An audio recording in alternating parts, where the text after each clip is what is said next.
ഇന്നിപ്പോൾ നമ്മൾ പഠിക്കാൻ പോണത് സിംഗിൾ ക്രോഷിയാണ്. അതിനാദ്യം ഒരു 10 ചെയിൻ ഇടാം കേട്ടോ.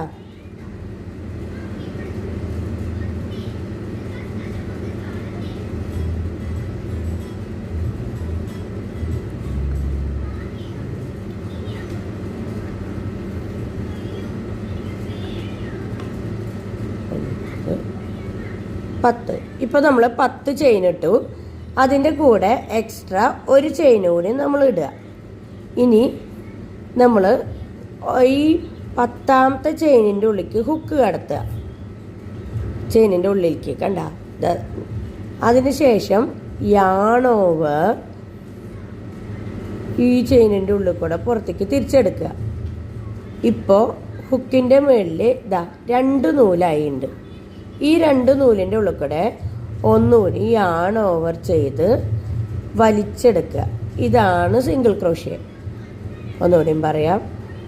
10ാമത്തെ ചെയിനിലാണ് ഇപ്പം നമ്മൾ ചെയ്തത്. ഇനി അടുത്തത് 9ാമത്തെ ചെയിനിൻ്റെ ഉള്ളിലേക്ക് ഹുക്ക് ഇട്ടു. ഹുക്ക് ഇട്ടപ്പോൾ ഇപ്പോൾ 2 നൂലില്ലേ. യാൺ ഓവർ ചെയ്തിട്ട് ഒരു നൂലിൻ്റെ ഉള്ളിൽ കൂടെ പുറത്തേക്ക് എടുക്കുക. ഇപ്പോൾ ഹുക്കിൻ്റെ മുകളിൽ 2 നൂലായി. വീണ്ടും ഒന്നുകൂടി യാൺ ഓവർ ചെയ്യുക, വലിച്ചെടുക്കുക.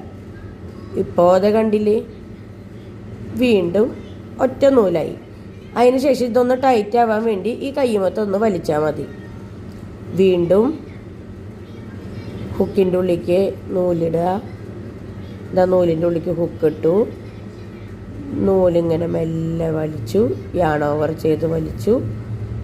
ഇപ്പോൾ ഹുക്കിൻ്റെ മുകളിൽ വീണ്ടും 2 നൂലായി. ഒന്നുകൂടി യാൺ ഓവർ ചെയ്യുക, 2ൻ്റെ ഉള്ളിൽ കൂടെ വലിക്കുക. ഇത് കണ്ടില്ലേ, ഒന്ന് ഇവിടെ നിന്ന് വലിച്ചു കൊടുത്താൽ ഇവിടെ ടൈറ്റായി. അങ്ങനെ ലാസ്റ്റ് വരെ ചെയ്യാം കേട്ടോ. ഇത് കണ്ടില്ലേ, 2 നൂല്. വീണ്ടും യാൺ ഓവർ ചെയ്ത് കഴിഞ്ഞാൽ ഹുക്കിൻ്റെ മുകളിൽ 1 നൂല്. അടുത്ത ചെയിനിൻ്റെ ഉള്ളിലേക്ക് ഹുക്ക് ഇടുക. ഹുക്ക് ഇട്ടു. ഇപ്പോൾ ഹുക്കിൻ്റെ മുകളിൽ 2 നൂല്. യാൺ ഓവർ എന്ന് പറയുന്നത് ആദ്യം നൂലിൻ്റെ മുകളിൽ ഒന്ന് ഹുക്ക് വയ്ക്കുക. അതിനുശേഷം നൂലിൻ്റെ അടിയിലേക്ക് കൊണ്ടുപോവുക, ട്വിസ്റ്റ് ചെയ്യുക, മെല്ലെ വലിക്കുക. 2 നൂലിൻ്റെ ഉള്ളിൽ കൂടെ വലിച്ചപ്പോൾ ഇപ്പോൾ ഹുക്കിൻ്റെ മുകളിൽ എത്ര നൂലാ? 1 നൂലാണ്. കണ്ടില്ലേ? ഇങ്ങനെ ലാസ്റ്റ് വരെ ചെയ്യുക. ഓക്കെ, നമ്മളിത് ലാസ്റ്റ് വരെ ചെയ്തിട്ടുണ്ട്. ഇനി ലാസ്റ്റത്തെ ചെയിനിൻ്റെ ഉള്ളിലേക്ക് ഹുക്ക് ഇട്ടതിന് ശേഷം നമ്മളൊന്ന് ആദ്യം വലിക്കുക. ഇപ്പോൾ ഹുക്കിൻ്റെ മുകളിൽ 2 ചെയിനാണോ? ഇനി ഈ നൂലിൻ്റെ ഉള്ളിൽ കൂടെ വലിച്ചെടുക്കുക.